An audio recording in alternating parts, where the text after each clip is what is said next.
ñu ànd ak Mamadou Mouhamed Ndiaye. jërë ngeen jëf journal L'Observateur mi dul bàyyi jaan ci pax xëy na di lu njutu ak lox mboot sëy su premier ministre gi président Macky Sall bëgg a daajaat ci réew mi anaka cay toog nan la war a mel ubbil yéenekaay bi wax ji la teg di ko waxtaane ak ñu ci mel ne Cheikh Yérim Seck dib journaliste expert en communication Alioune Ndiaye njiital Pikini Production dib journaliste ak kii di docteur Cheikh Diallo moom Cheikh Diallo li mu wax waa L'Observateur bokk na ci ne boo demee sax mën naa am président Macky Sall ba léegi xamagul kan lay def premier ministre Alioune Ndiaye ne moom ki mu jàpp ne mooy dooni premier ministre bu bees bi ab technocrate bu amul benn ambition wala ab politique kat bu ñu mën a jàppee plan B Cheikh Yérim Seck ne ki président Macky Sall di tànn tabb ko premier ministre ci kookee ci la ñuy xamee fan la président Macky Sall jëm ak waa réew mi 2024 l'info nañu loolee lépp Macky Sall calculé na ko ba teg moom mi bëggoon a ngar daajoo lépp dem na ba xam xel ne mënut a nekk moo waral mu bëgg a wut ab bëkk néeg buy jàmmaarlu bukki néeg yi Aminata Touré mi ma soon a doon premier ministre am mën naa dellu siwaat Idrissa Seck it yéenekaay bi nee nañu dàqi su ko la ciy ñu rek moo di su ko Macky Sall defee premier ministre mën naa jurug dualité au sommet de l'État mën naa andit coow lu rëy ci biir APR Amadou Ba daal l'info nee nañu moom la xel xaw a mën a jàppandeegum ndax expérience am bu mag bi mu am ci gouvernement ak ni muy doxee ak nituk jàmm gi ñu ko bàkkee ci réew mi jekk na lool ci doon premier ministre ak dauphin bu Macky Sall Le Quotidien nañu ak ku mu ci mën a doon daal na xam ne yëf yi du yomb ci moom PM ñu koy tekkee premier ministre yéenekaay bi ni mu ko tekkee tey moo di pression maximale ceex na bokkum ci xët mu njëkku La Tribune mu fay wax ne constitution réew mi dañu ko war a génnee ci calcul politique ba mu set wecc journal Témoin mel ne ku naan ko noppalul booy seet ko ay lool ci caxat-caxatee constitution réew mi jàppal Macky Sall juróomi changement Macky Sall def na ko ci constitution Sénégal ci juróom-ñeenti at yi mu fi nekk Seydou Gueye di leeral ci xët mu njëkk Vox Populi li waral ba président Macky Sall ne dafay delloo si poste premier ministre mu ne mooy wàllu koom-koom gi ak dundinu askan weeg ni ñu tëddee ci réew mi ginnaaw bi fi Covid-19 bi jaaree adoption PAP 2A agenda diplomatique international bu président boole ceekit moom la ñuy dénk Union africaine déwén ak jàmm loolee lépp munul fu nekk mu nekk fa mu nekk dafa wax joojee moom Seydou Gueye di ci journal Vox Populi Moussa Taye ma nga ca wet ga bay xam le ne lii dëgg tey dëgg daal moo di Macky Sall ak li mu def du dara lu dul nit kuy wëndeelu ci wàllu politique xamul fu mu jëm ñu dem ci la Sénégal fekk fa kàdduy ministre Omar Gueye porte-parole gouvernement bi nee na delloosi gi président Macky Sall ne da koy delloosi poste premier ministre ku jàpp ne président dafay làmbatu juum nga fast track gi mu ne moom la bëgg réew mi doxe ko ca la nekk ba léegi journal La Tribune nañu léegi nag wax ji ñaar la bu président tabbee ab premier ministre il faut que dañuy tas gouvernement bi fi nekk moolaat beneen te li leer ba leer moo di buy taxawalaat beneen gouvernement dina ci am ay ministre yu muy dagg seen bopp dàq leen taximan bi ñu fekkoon mu faatu ci taxem ca Point E journal Libération nee nañu waajaa ngi Moustapha Gueye la tudd wëyi yu ko agressé ay sémmiñ lañu ko gor ba mu jaare ca ñàkk ba kanam ñaar ñi ñu jàpp ne ñoo def jëf ju ñaaw joojee jàpp nañu leen kenn ki Mohamed Diop la tudd am ñaar fukkeet ak ñaar ka ca des Ibrahima Semega toll ci ñaar fukkeet ak ñeent Mohamed Diop xamal na takk der yi ne ki mu àndaloon di Ibrahima Semega moo njëkk a gor taximan bi sémmiñ ci ginnaaw journal bi nañu enquête ba moo feeñal ne Mohamed Diop ak Ibrahima Semega dañoo soxla woon en urgence 70 000 moo tax ñu dem songi taximan bi ba faat ko Libé mi ngi ñuy waxit li leen feeñal L'Observateur moom xëy na feeñal ñu bari bàyyiwul xel mu di ñiy nekk ci buntu policier ak gendarmerie di bindal nit ñi ay plainte ñenn ci ñoom ñoo ngi nittali ci yéenekaay bi ay cas yu ñuy dajal léeg-léeg ci seen liggéey am na kenn ku leen ne benn bis am na benn femme bu ñëw fi man nee naa ko bindal ab plainte dafay porter plainte wujjam ndax wujj wi day sàcc ayam keneen ku leen wax ne benn xale bu jigéen mës naa ñëw ci man nee naa ko bindal plainte jëkkëram ju am 75 ans lay yóbbu ci yoon ndax saa yu jëkkër ji di sëy ak moom ci kaw lal bi da cay boole yu ca bokkul. Savon de Marseille Alphé CCPS comptoir commercial de plomberie du Sénégal déodorant Malaysia UMO ñoo leen doon may li ci yéenekaay yi. jërëjëf Mamadou Mohamed Ndiaye li wolof di naan fii la bët yem mbokk yi jërë ngeen jëf yéen it ci ànd beek rajo Futur Média xibaar yi fii lañ ci yem ak yéen dafa pàttali ci li ci gënoon a fës poste premier ministre bi njiitu réew mi bëgg a delloo si ministre Oumar Gueye mi yore kàddu gouvernement bi nee na du ay calcul politique te it du caagéen ne Macky Sall dafa lajj ci doxalinam tontu la ci ñuy di nga takk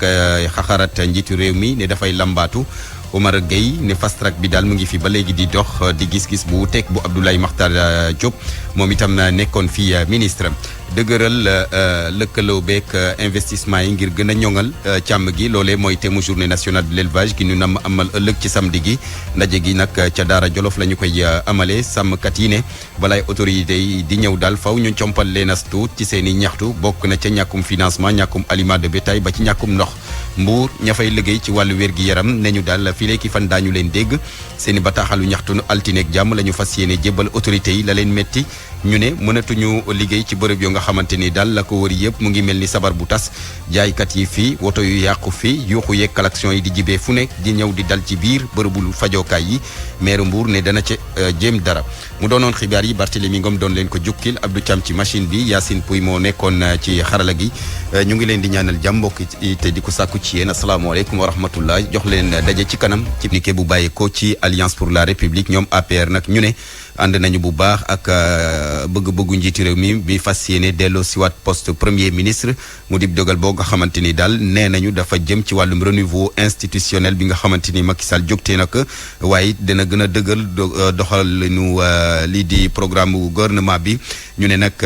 loolee dafay wone ne Macky Sall mu ngi taxaw tem ngir andi saafara ci jafe-jafe yu askanu Sénégal ngir rek Sénégal bi nga xamante ni ñëpp a koy bokk te ku ne gis ci boppam loolee la APR xamle ci bataaxal bu mu ñu yeggee sànq mu dib nag xalaat bu nga xamante ni ki yore kàddu gouvernement bi mel na li ko ànd ak ñoom ci loolee ndaxte ministre Oumar Gueye nee na dellu si gi na Macky Sall namm ci poste premier ministre du càggeen ne dafa lajj wala boog sax du ay calcul politique ñu teewlu ko ministre Oumar Gueye kàddu yu mu dénk Ibrahima Diamé. alors benn tâtonnement amu ci damay fàttali rek ni bu ngeen gëstoo d'ailleurs di ngeen gis ni poste premier ministre ci Sénégal léeg-léeg day am léeg-léeg ñu dindi ko en fonction des circonstances loolu nag dañ koy bàyyee ki nga xam ni moo yor sañ-sañ boobu muy le président de la République nga xam ni moo définir la politique de la nation moo xam nan la bëggee organiser gouvernement am par rapport ak ambition ak objectif yi mu doxal Sénégal pour émergence fast track bi ngi wax tey jii le gouvernement bi gën a nekk ci fast track mais en fonction maintenant des données yi mu yor ak fi mu bëgg a jëlee Sénégal moo tax mu indiwaat poste premier ministre bi donc loolu amul benn problème benn njuumte amu ci benn njuumte ndax gouvernement mi ngi doon liggéey mais dafa xool analyser xam ni jot na mu indiwaat poste premier ministre comme ni mu ko dindee woon loolu nag dafa bokk ci stratégie de développement bi nga xam ni moom la tracé pour Sénégal jëm vers l'émergence. ministre Oumar Gueye mi yore kaddu gouvernement bi kaddu yooyu mu ngi ko yëkkati démb ci assemblée nationale puis bi mu demee ngir défendre projet de loi gi ñeel coppite yi ñu andi ci code général des collectivités territoriales maanaam gox yeeg goxaat yi projet de loi boobule assemblée nationale daal dina ko woote li mu wax moom ministre Oumar Gueye di défendre dogalub njiitu réew mi ngir dellu si rek poste premier ministre moom nag àndul ak xalaat bi nga xamante ni mu ngi tukkee ci Abdoulaye Makhtar Diop moom itam nekkoon fi ministre moom nee na ba ñu fi jëlee poste premier ministre daal lañ ca seetlu mooy coordination bi waroon ci ni nguur gi di doxee dafa manqué ñu teewlu ko. 2019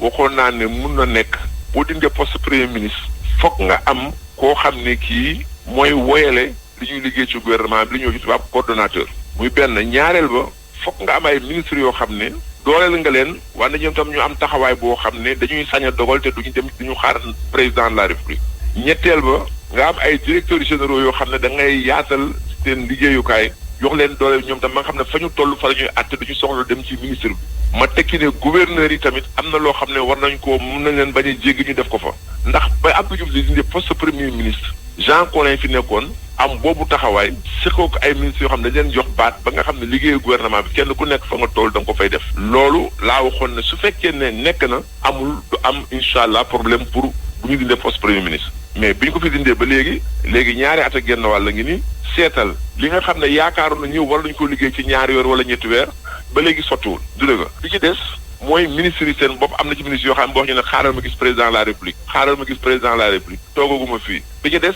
ca cabinet président de la république ba ñu si génne poste premier ministre ba léegi mënuñu la wax ne kii toog fii mooy woyale ministères yi mooy seet na muy liggéey yooyu yëpp nag bu amulee ay gàllankoor la indi ba jur lii. kon daal bi liñ fi dindoon poste premier ministre njuumte la woon et que liñ ci doon xaar amul. non loolu seen wax la yéen du caaginu njuumte dama la wax ne boo yoree gouvernement namm sa xel ne lii laay def bala ngaa xam ndax li ngay def noonu la wala doon nga dem boo di ko wéyal man waxoon naa ne bu lii amulee lii du am. ndokk yàlla bi nga xam ne nag nee na gis na ne amul. xalaatu Abdoulaye Makhtar Diop dem ci poste premier ministre bi ñu bëgg a delloo si Dame Mbodj mere na lool cadre unitaire de l'islam mu jëm nag ci xaatim gi ñu namoon ci charte bi jëm ci wàllum jàmm fii ci réew mi moom syndicaliste bi dafa ne daal initiative boobu cadre unitaire di doxal diversion daal la ko méngale wëlbatiku nag ñoom waa coalition citoyenne le peuple sàkku ci askan wi ñu bàyyi xel bu baax ci anam yi ñu yore ressources yi ci gox yeeg goxaat yi démb lañ ko xamle ci ndaje gu ñu seqoon ak taskatu xibaar yi Nafisatu Njaay. mbirum woote gox-goxaat yi ku nekk di ci yëy yàbbi fii ci réewu Sénégal mu am ay département yu am ay enjeux économiques ci gis-gisu Clédor Sène bokk ci coalition citoyenne le peuple. mooy département Kédougou Tamba Saint-Louis Thiès Tivaouane Fatick Foundiougne ak Ziguinchor parce que département yooyu dafa am koom-koom bu fa nekk xam nga bu ñu falee conseil départemental 2022 mandat bi 5 ans la kon fii ba 2027 ñoom ñooy nekk ci tetu département yi donc ñoom ñooy gérer loolu ba seen mandat de 5 ans jeex. ngir ñu am ay élections yu lalu ci jàmm coalition citoyenne le peuple di digle ay jumtukaay yu xarañ te gaaw bu nu sukkandikoo ci Bakar Ndiaye di ku xam-xamam màcc. doxalinam di amal ay conférence de presse devant match chaque fois bu ñu naree amal genn journée rawati nag ay match choc ni ki démb ñoom jàpp nañu nag match choc deuxième journée bi diggante Teungueth FC la di équipe championne en titre ak Jambar bu Saly bokk si ñi nga xam te ni jamono gi dañuy xëccu ngir daal di jël lii di titre champion ñaari équipe yooyu la nag ëllëg dañ daal di tase foofule ca Teungueth Ligue Pro bi nag conférence boobu nga xam ne dañu ko doon amal démb ma nga amee woon ci teewaay ñaari entraîneur équipe bi ak itam suñu jigéen di soxna Soda Diam. Teungueth FC Jambar di ñaari équipe yoo xamante ni am nañ dugg si gu rafet ci saison giile ñooy daje niki samedi di ñaari adversaire yoo xamante ni xamee nañ bu baax itam loolu nag tax kay tàggata équipe bu Teungueth FC bi xamal ñu ne du doon match bu yomb. Il faut que ñu aborder ko dans les meilleures conditions nekkuñu dara du changer dara si suñu façon liggéey parce que Jambar bi nga xam moom la ñuy dajal xam nañu yooyu ñëpp xam nañu que ñoom am nañu philosophie bu ñu amee. Ils vont garder ça nous aussi dinañu garder suñu identité la nga xamante ni moom la ñuy jéem a mettre en place depuis 2019 bañ a changer suñu façon de faire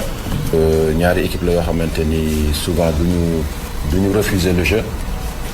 nekkul comme match yoo xamante ni des fois da ngay jouer chaque 30 secondes moom ku daanu football moom il faut que ngay intégrer ñàkk am ak leneen match nul. naataangoom bu Jambar moom it xamle ni match bu metti la nar a doon moom Bruno Rohar yokku ci ne Jambar xam na bu baax la koy xaar ci stade Ngalandou Diouf. Je pense qu'il faut s'attendre d'abord à nañu xaar match bu am solo match boo xamante ni dina am intensité joueurs yi danañu def seen kéemtalaayu carton loolu moom lu ma leer la waaye nag match yu mel noonu neex nañu lool yooyu moom bu ñu sañoon di ko seetaan joueurs yi di ko doxal match bi du doon match bu yomb ci ñaari équipe yëpp loolu moom nañu ko xaar match la daal bu nara jéggi dayo. Son équipe pour nous ça va être un gros défi. bu ñu sukkandikoo ci ñoom ñaar ñi ñu tàllal suñu micro mën nañu xaarandi spectacle ci niveau jeu bi waaye itam ci gradin yi kàddu yi leen nag ñi ngi ko yëkkatee ca conférence de presse gi ñu doon amal ca siège Ligue Pro niki alxames gi jongante Teungueth FC Jambar nag samedi gi lañ koy amal bu 16h30 jotee ca stade Ngalandou Diouf. match bi boobu diggante Teungueth FC ak Génération Foot moo di choc bi les journée am itam beneen jongante gu nar a am solo ci diggante Jaraaf bu Dakar ak itam Linguère bu Saint-Louis di match classique ci championnat bu Sénégal match googu leen nag incha allah dina ko amal niki ëllëg ci bu 16h30 jotee ci stade Iba Mar Diop nga xamante ni fa la Jaraaf fas yéene amal léegi ay jogante moom ngir gën a mën a jege et maanaam ko ñoom di Médina ñoom nag ci yoon googu li sax ki nga xamante ni moo di directeur exécutif bu Ligue sénégalaise bu football professionnel di Amsatou Fall yëkkati na ci ay kàddu jëmale ko ci stade Iba Mar Diop foofu la ñuy daal di amal léegi lay jogante ñu déglu ko moom Amsatou Fall. waaw envoyé nañu courrier boo xam ne comme xam nañu ñoom tolli ni terrain yi dafa metti surtout terrain wu Dakar yi ñoom ñu ngi doon recevoir toujours ci banlieue bi te banlieue bi également dañ ko bokk ak waa nawetaan xam nañu terrain yi day ñàkk aujourd'hui bu fekkoon ni Jaraaf dafa nangoon jouer foofu boo moytul ay lundi lay jouer parce que ñoom ci week-end yi ñun benn jour lañ fa am ci week-end bi nawetaan am beneen jour muy terrain yëpp nag ci Sénégal aujourd'hui loolu tamit war nañ ko xoolaat au mois de novembre ba léegi ñuy bokk terrain yi nawetaan dafay xaw a metti ci ñun mais bon loolu également dañ koy nangu parce que tamit nawetaan dañu bokk ci mbir yi Jaraaf bi nañu ni nag comme ñoom dañu demandé woon jouer ak terrain parcelle président bi ni décembre lañ koy ubbi ubbeeguñu ko décembre ñu ni nag en attendant nañu jouer Iba Mar président bi di Cheikh Seck dafay investissement ci wàllu vestiaire yi investissement ci wàllu gazon bi ñu nangul leen ko parce que tamit daf ñuy arrangé ñun parce que loolu seen fief la malgré tout dañu ne nag daañ fa dem pour xam waxal leen ni nag loo xam ne nag àla kulli haal il faut que ñu def ko bu fekkee ne ay lu ñu war a defar la dem naa fa mën démb pour xool ko gazon bi gis naa ni war nañ ko defaraat parce que dama fekk sax équipe nawetaan vestiaire yi moom ñoom def nañ fi investissement yu baax a baax a baax indi nañu ndox mi def nañu lu bare peinture nañu camps yi également changé ñu filets yi daal mën nañ fa def un match war nañ fa mën a jouer en tout cas loolu la ñu gis en tout cas ci lu ba ñu demee démb. ñu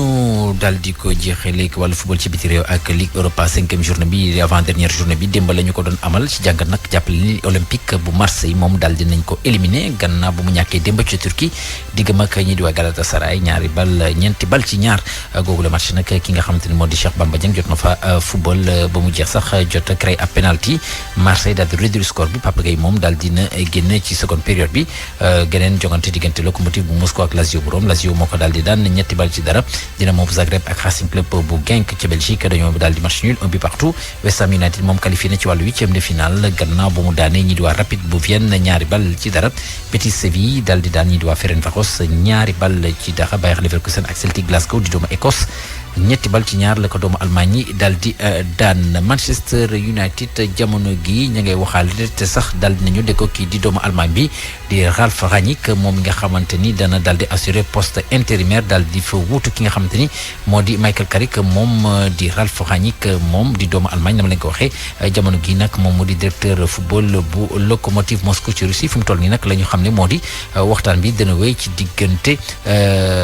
Manchester United ak club Russie boobule di Lokomotiv Moscou ngir xam waaw wala déet dañu mujj bàyyi doomu Allemagne boobule mu daal di dem kon boog daal di assurer intérim bi tàggat équipe bi di Manchester United moom Ralf Rangnick doonoon na entraîneur bu Hoffenheim ak itam bu Schalke 04 laata nag muy daal di dem foofule ci Russie lu ci mën di am rek bu fekkente ne yëf yi sotti na moom dina daal di wuutu kii di Michael Carrick mi nga xam te ne jamono gii ñu wax moom moo daal di assurer intérim bi gannaaw ba ñu tekkee ndombal tànk bu Ole Gunnar Solskjaer doon doomu Norvège doon tàggat équipe bi nga xamante ni moo di Manchester United. jeex na takk sama équipe bi daal ndax ma jaaxal. mooy ñan Marseille.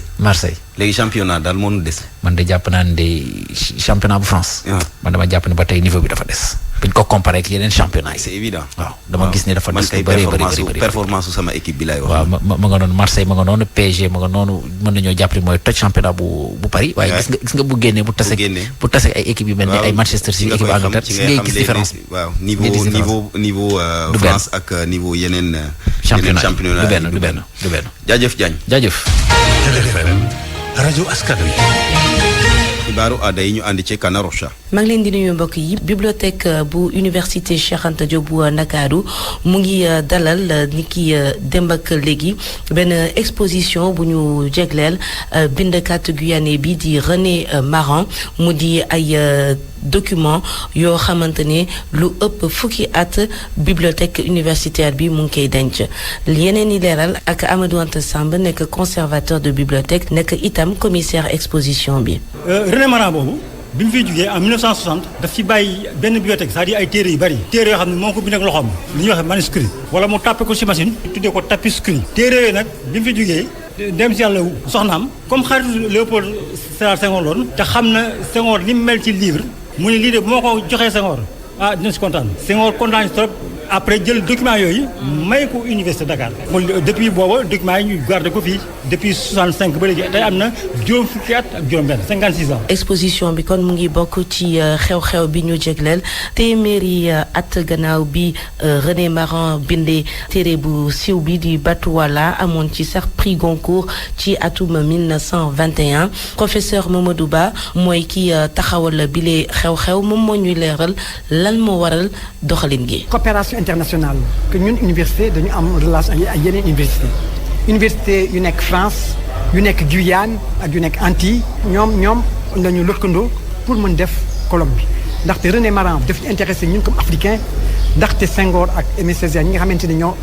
créé littérature africaine dañ ne moom ci moom lañu sukkandiku pour créer littérature africaine daf ñu intéressé waaye tamit waa France René Maran c'est administrateur colonial la woon moom lañu joxoon prix Goncourt il s'intéresse ñun ñëpp nag ñu booloo wax comme léegi il y a 100 ans joxoon nañu ko prix bu mag mooy prix Goncourt 100 ans yi jot ñu nit ñu bokk ci commémoration yi am année bi yëpp adduna bi yëpp am na lu ma plus de 200 événements pour célébrer 100 ans Batouala yi adduna yëpp mënul célébrer Batouala ba mu des Afrique léegi nag Sénégal moo représenté Afrique. Sénégal a pris le flambeau. moom professeur Mamadou Ba di ñaawlu bu baax a baax coow li nga xamante ne jib na gannaaw bi ñu joxee Mohamed Mbougar Sarr lii di prix Goncourt. sunu Afrique nit yu ñuul moom moo ko njëkk a am. te ak jogante bi daal metti téeméeri at moom kese moo ko mos a am siggil na Sénégal en tout cas ñun ñii professeur metti nañu ko littérature di suux bu ñu amee kenn ku yëkkati dañ koy rafetlu. ñu yemale fii chronique culture bi di leen jaajëfal bu baax a baax mbokk yi ci déglu bi.